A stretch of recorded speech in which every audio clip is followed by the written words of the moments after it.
শেষ হয়ে গেল 10 দিন ব্যাপী বিসিক উদ্যোক্তা মেলা বগুড়ায় 6 ডিসেম্বর থেকে শুরু হয়েছিল বিসিক উদ্যোক্তা মেলা। 10 দিন ব্যাপী এই মেলাতে সমাপ্তি ঘটেছে 15 ডিসেম্বর। বিসিক জেলা কার্যালয়ে আয়োজিত এই উদ্যোক্তা মেলা 6 ডিসেম্বর থেকে 15 ডিসেম্বর পর্যন্ত ছিল।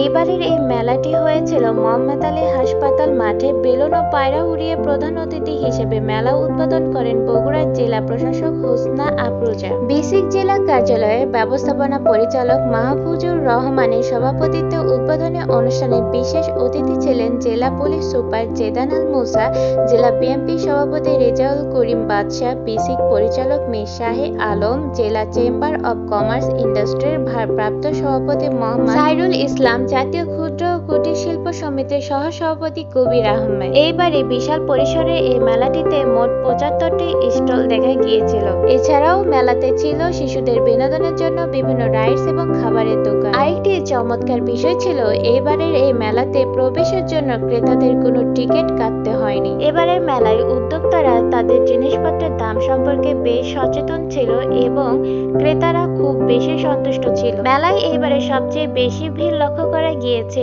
খাবারের স্টলগুলোতে এবং প্রত্যেকটা খাবারের স্টলে হাইজেনিক মেইনটেইন করা হয়েছিল। এবারে মেলাতে বিক্রেতা এবং ক্রেতা উভয়ে অনেক বেশি সন্তুষ্ট ছিল। প্রিয় দর্শক, আপনাদের মধ্যে কে কে বগুড়া এই বিসিক উদ্যোক্তা মেলায় গিয়েছিলেন এবং কি কি কেনাকাটা করেছিলেন এবং জিনিসপত্র কেমন ছিল, এই সমস্ত বিষয়গুলো নিয়ে আপনাদের গুরুত্বপূর্ণ মন্তব্যটি অবশ্যই শেয়ার করবেন কমেন্টের মাধ্যমে। আজকের ভিডিও ছিল এই পর্যন্ত। আসসালামু আলাইকুম।